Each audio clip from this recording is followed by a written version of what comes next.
Hey guys, welcome to the channel. Today we're going to take a look at an Alpina diver. Before we get into it, I'll give you a wrist check. I am wearing the Endeavor No Date from Raven Watches. This is a really sweet diver. But today we're going to take a look at this diver. So like I said, this is an Alpina. This is the Alpiner 4. It is a 100-meter diver. It is very, very sharp, and it's got some nice features about it. So I'll begin the review by placing some dimensions here to the side of the screen so you guys can see the size of this piece. And it is rather large, coming in at 45 millimeters in diameter. It is very, very well finished, nice brushwork, very nice polished beveled edges.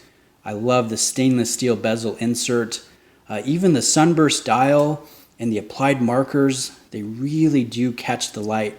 And it's a stunning watch in person, no doubt, but it would be nice if it was a little bit smaller.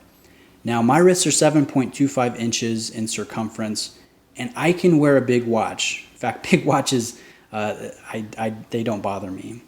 But I know a lot of you guys that watch the channel, you are just wanting smaller watches, and I get that. So Alpina, if you ever watch this video, please release this watch in a smaller size because it is fantastic. Everything about it is very, very well done. Now let's look at some of these details. Let's go in on a macro level and take a look at this glacier blue sunray dial. It is very clean.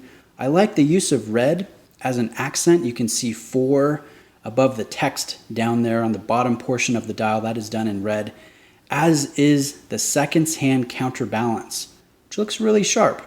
We have an applied logo just below the 12 o'clock position, as well as a blacked out date wheel just inside of the 3 o'clock position.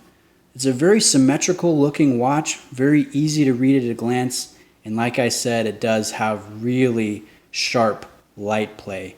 Now there is anti-reflective treatment on this domed sapphire crystal, and if you do get it in the right light, you can see that. So it does look really good. Now the watch is on leather. We've got a nice burgundy leather with contrast stitching, and if we turn it over, we've got the blood backing, which looks really good. And then we can take a look at this closed case back with a sharp Alpina engraving in the center. Now, one of the things that's nice about this watch is it houses a Faraday cage that shields the movement from magnetic flux. So even if you look on the dial here under automatic, you'll see it says anti-magnetic, which is a really handy thing to have in an automatic piece these days. You know, we are surrounded by a lot of magnetic flux. So it's nice that this one is going to be impervious to that. Now the movement that is being shielded is called the AL525, which is fancy speak for a Sellita SW200 base movement. Now they do a couple things to it. They do change the rotor out, and they do some positional regulation.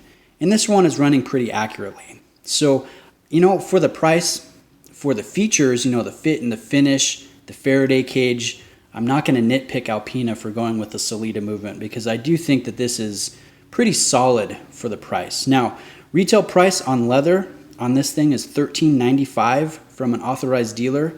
And this one was lent in by an authorized dealer. You can see it still has the hang tag on it. So never pay full retail, guys, if you don't have to. And Mimo of Mimo's Jewelry in California is the one that lent this one in. And he has a discount code for all Alpina watches. And I'm going to put that here on the screen if you're interested. Now there is a black dial version. There is actually the blue and the black on bracelet, if you would rather have bracelet over leather. So there's some good options there. Take advantage of that discount if you're interested. That brings the price down to about $1,100 on leather and about $1,200 on bracelet. So at those prices from an authorized dealer for all the features and finishing and just presence about this watch, I think that's pretty compelling. I like it. I think this is a good one.